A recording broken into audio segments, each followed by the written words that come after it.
Alright guys, here we go, last and final qualifier. The hardest launch RPM Baltic has ever seen. Is it gonna hook? We're about to find out, guys. Let's see.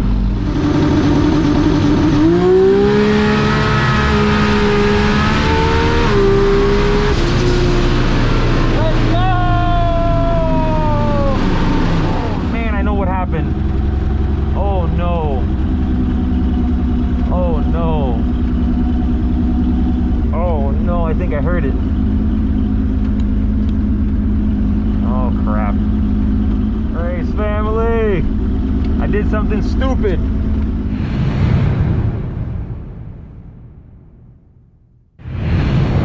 Race family.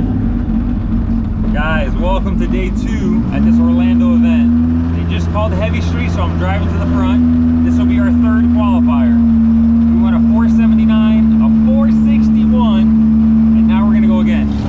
Alright guys, I'm gonna walk the lane and show you guys who's in our class. There's a few new cars I got here today. They're loud. We'll be going up first. This is the same car I won a 461 against yesterday. We're going up together. This is the class that we're in. This is the number 1 guy. This car is really freaking fast. This car got here today. That car's new. Back here is our friend Cooper Bugatti. 2JZ Camaro, possibly the only other Japanese engine out here. This car is new. This car was not here yesterday. So that car's new. Cooper's new. Good to see you, brother. What's up, man? Pedro, my pleasure. Yeah, it's a few new cars. So far, we're sitting number 2, second fastest with a good margin on everybody behind us. But we're still a good ways out from the number 1 guy. So let's see if we can keep figuring out our car and going a little faster. This is crazy. This car's in our class with freaking wheelie bars. Eesh. See you, brother.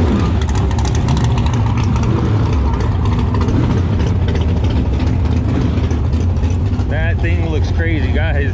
We normally run in street car classes. That thing is far from a street car. That thing is crazy. Let's go. Look at this project. Sheesh. Man, it's a big old turbo. Look at the exhaust pipe on that turbo. That's nuts.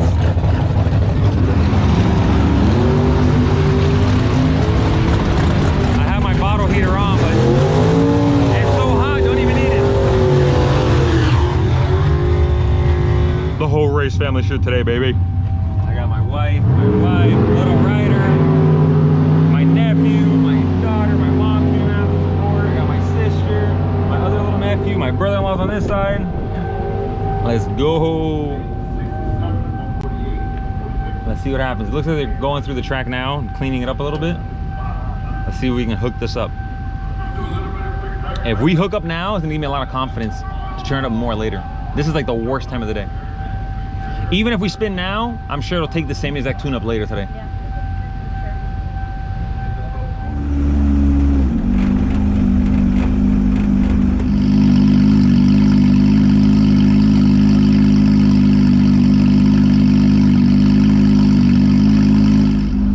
I'll try to do a light burnout because the track temp is pretty freaking hot.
Guys, this track works, man. That was a 464 in the heat of the day. It doesn't get hotter than this. Guys, we're gonna go 50 tonight. For sure, we'll go 50 tonight. We'll turn this thing up some more. It's gonna go real strong. I added a little bit of fuel from yesterday. Really about it. Probably about the same. Right at 3130.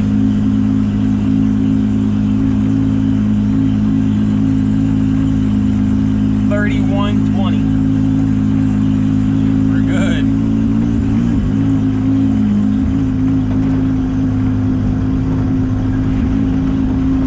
All right, family. All right, so that was a 0.034 reaction time. Better reaction, slightly slower 60 foot. I think the reason for that is when I bumped in a little more aggressive and went a little deeper into the second bulb. When you go a little deeper, you got a better chance of cutting a better light, but the 60 foot suffers. So that was a 118 60 foot, which I bet was very similar to yesterday's 117, what that was there.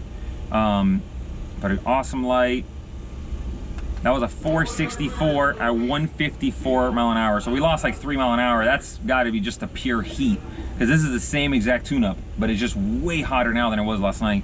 But still, man, right at 155, 464. If we're doing that in the heat of the day, car's running strong. I have absolutely no doubt we're gonna go in the 50s. And really all I'm really doing now is just turning up the launch RPM. It's really all that I could play with. I don't want to leave the nitrous on any longer. I don't want to turn the boost up anymore. I'm out of fuel pump. So we're just trying to see how much this Granis Racing Ultimate IRS can really take from the starting line. So far 117, 118, 60 foot. I've seen other Supras go way faster, like in the 110. So I think we're still a good ways out from spinning the tire. All right, it's burning hot in here. You guys are the best, race family. We're figuring this thing out, man, little by little. I promise you guys we get into the 6s. We're close. If this next pass, if we can get into the 450 something, 8th mile, 450s, that's scratching on the door of a 699 pass. We're getting close. Look at the race family pulling in. I'm under the car, guys. I have a catch can under here. I don't know how good you can see. This is my fuel cell. In a video, I explained why I cut this whole section out. So it fits fuel all up here, and this all has fuel in it. I wanted a design like this, that way the fuel has nowhere to go but the exit. Had this thing been squared off in the top, my fear was if I ran a little bit of fuel, the fuel will come back and up and leave the exit here. So that's that. But this little guy here, this is a catch can that I have in the trunk of the car. So let's drain some oil out of it. All right, guys, I pulled the logs. I was looking at it now. The car on the two-step made 20 pounds of boost. 20 pounds of boost. That was 5,550 RPMs was what I were with. Damn it, tongue twister. 5550 is what I was requesting to launch at. That was what the two-step was set at. Made 20 pounds of boost. But check this out, guys. Right here, 1 second into the run, 1 second in, I'm already at 53 pounds of boost, 8,200 RPMs. At 53 pounds of boost, fuel pressure is only 70 PSI. That is terrible. My base pressure is 45 plus 53 pounds. I should be at like 98 pounds of fuel pressure. I'm only at 70. So the fuel pump is struggling to keep up with the 150 shot and that much boost. So it comes up a little here, recovers, like you see it goes to 94, but then it goes right back down to 73. I don't know if you guys can see those numbers good, but the fuel pump just isn't happy. As soon as the nitrous turns off right over here, it turns off, then the fuel pressure is much better. 94, 90, 88, 92, 95, 94. So when the nitrous comes off, the fuel pressure is happier. So maybe I could take another pound or 2 or 3 of boost up here in second, but I have no way of adding extra boost in second gear and not in first. This car has no clue what gear I'm in, and I also don't have a good working speed sensor. I have a speed sensor, but honestly it's unplugged right now. That crap, I launched the car and it says 30 miles an hour, then it says 80, then 130, 180, like that shit just jumps everywhere. If I had a good working speed sensor, I could say, hey, up to 100 miles an hour, only this much boost, past 100, hit me with that much boost. But nope, can't do that. Don't have an accurate gear selection in the car. So if I add more boost, it's gonna add it everywhere, and I can't fit any more boost down low. So I'm gonna leave it alone and just literally focus on more launch RPM. I think for this next pass, from yesterday to today, I gave it 50 more RPMs on the hit. It wasn't that much of an increase, but I knew this was the worst condition. This was the heat of the day. So for this next run, I think I'm just gonna get ballsy and give it 150 more RPMs on the hit. 150 more RPMs and better air tonight should help me leave it maybe like 24 pounds, 25, like maybe more boost. So more boost from the starting line. Having the turbo already at those numbers is gonna help get to the 50 something pounds of boost a lot faster. So if it hooks the 150 RPMs more that we're gonna throw at it, if it gets traction down low, that'll be a 450 guaranteed. 450 at like 157, 158. That's unreal. When I was driving here to this event, my goal was to go a 470, and maybe by the end of the weekend click off a 69. Like that would have been something I would have pushed towards. Now we're trying to get into the 50s, which is I'm mind blown. And I really do believe I'll do it the very next pass. And if we do it, all we need is to hold it a little longer through the quarter, and we're getting close to that 699. Let's go, baby. All right, I'll catch you guys up later when they call us up to race again. For now, I'm gonna hang out with the family. Let's do it, fam, let's do it. All right, guys, here we go, Last and final qualifier. The hardest launch RPM Baltic has ever seen. Is it gonna hook? We're about to find out, guys. Let's see.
Sounding a little weird. We went a 56, which is really good, and it was on the verge of, oh man, I know what happened. Oh no. Oh no. Oh no, I think I heard it. Oh crap. Guys, I did something stupid.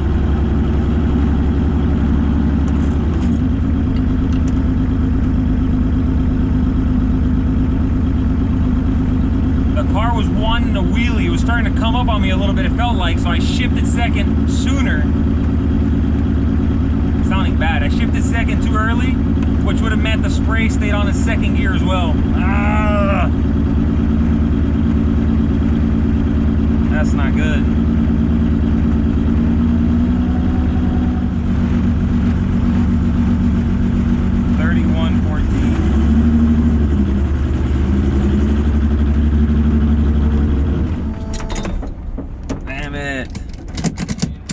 Guys, I told you guys that I don't have a speed sensor, so I can't turn the nitrous off by speed, which would have been great. So instead, I was turning it off by RPM. I was telling it to, whenever it got to 8,800 RPMs, cut the spray. Well, it was wanting to come up on me. It was pushing to the left and wanting to wheelie, so I shifted second sooner than I normally do to keep it down. But by doing that, it never turned the spray off. It never got to 8,800, so I ran nitrous in second gear as well. So I ran 50 something pounds of boost and nitrous in second gear. There's no way in hell the pump could have kept up with that. But I don't know. I mean, we have, if the air fuel would have gotten to 12.2, it should have lean popped. So I don't think it, I don't know. It's hard to believe that it would have leaned out, but it sounds like it's hurt. Something is pissed off. Damn it. But that was a freaking 456. Another significant gain to the 8th mile. That right there is enough 8th mile to click off a 6-second pass. Ah!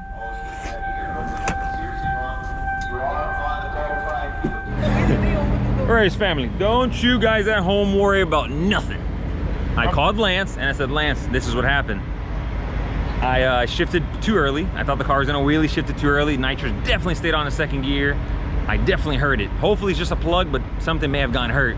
And Lance said, all right, well, when you hit the starter, does it sound or he's like, is it this one or that one? Or I said, I don't know what the hell you're saying, but let me show you. And I hit the key and Lance heard it from home and says, no, I think you're good. So I'm not worried about nothing. I think it must have been the and not the All right, let's go. I'm 56, baby. I'm not worried about nothing. I ran a personal best. This thing felt like a rocket ship. Look at that. Navigation, remote start. You guys know the deal, race family. Only Jap car out here, baby. But I'm getting towed back. I feel bad if there is a damaged plug. I feel bad even the fact that I drove it here. I don't want to keep driving it. If it's hurt, I'd rather just get towed back. 407-185 tower side, no help for Cheyenne Stanley. They'll both stay at number 1 and number 2. That was good. GTO. Tower side, 622 pit side. That one was good. JC in pit side earlier.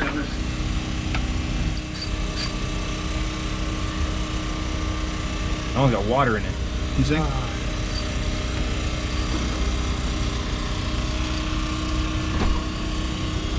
Not if I damage the gasket or something. No se ven apagando, se ven una camarilla. Toca ahí la luz.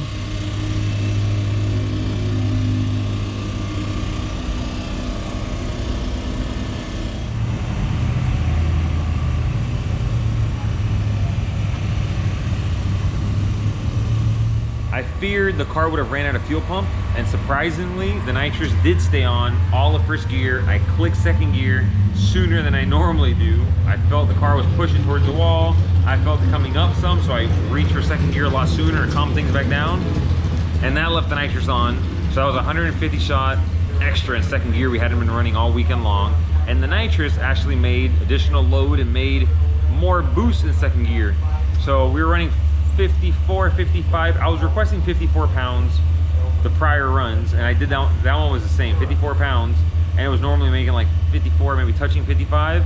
With the nitrous on, it made like 58, 59. So we're talking another 150 horsepower nitrous, another say 3 pounds of boost. And some way, somehow the pump kept up. The air fuels were perfect. It was 10.6, 10.7, all through that pass. So I thought we leaned it out and that's what broke it. But no, I didn't. When I listened to the pass, it was super clean going down the track. It wasn't breaking up. Life was good. But my engine, this is a factory GE block, a factory non-turbo Supra block, no cement. This block has a mid plate, an ATF speed mid plate, and it has solid motor mounts, Powerhouse Racing motor mounts. There's no front plate, and I was warned by a few people, including Larry from Drag International, my tuner Lance. A few guys told me that 55 pounds or so on this Pro Mod Turbo is the magic number. Any more than that, we start flexing the block. You start risking cracking the block. Check this out. Look how there's water in the oil now. Look how milky and nasty this is. That, when I pull out the dipstick, it looks just like that. When I pull out the dipstick, you can see how white and weird it is. So there's definitely water in the oil. When I turned the car, I checked the spark plugs are all good. When I put everything back together and I fired it up, as I throttle the car and just whoom, whoom, rev it a little bit, it's literally gushing water out of the exhaust. When I told Lance on the phone, Lance said, welcome to the big leagues. These are big problems now. I mean, we're pushing everything to its absolute limit. Oh, the star's here. Hey, beautiful. Hey, beautiful. Come on. All right, let me see a little dance. Let me see a little dance. Hey.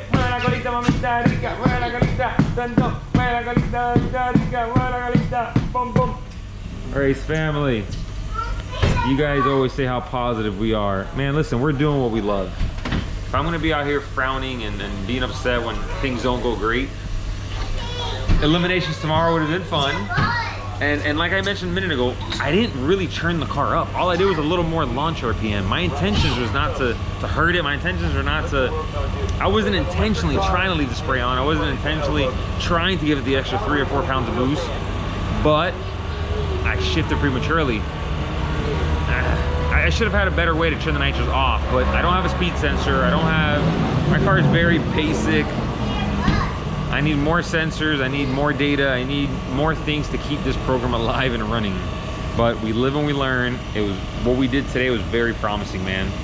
That run there out the back is very close. I don't know, I'm not gonna say it was a 6-second run, but if it wasn't a 6:99, it was very, very close. So I'm extremely grateful. The car is running like a bat out of hell. I never dreamed of having a car that fast. And everything I ever have wanted to reach for, every goal I've set with this car, I've achieved, man. I'm just so happy with it. But it's hurt, we're done racing, but I'm gonna get it right. I'm learning every step of the way, man. It's just me and my family out here. That's enough for now. You guys are the best.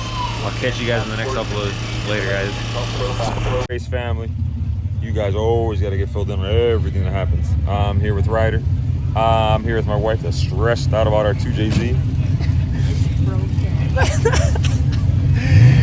Guys, some way, somehow, we got paired up against a car that could very easily be a top 3 competitor just alongside of us.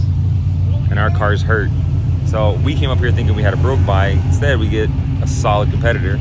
So my wife goes, so what are you gonna do? I said, I'm gonna turn the power back up. And I said, no, your car is already broken. Nah. You're just risking it for no reason. To go to the next round? What if I get it by then? This is not smart. We're his family. On this channel, I'm always gonna recommend listening to your wife. But on this occasion, that goes out the window.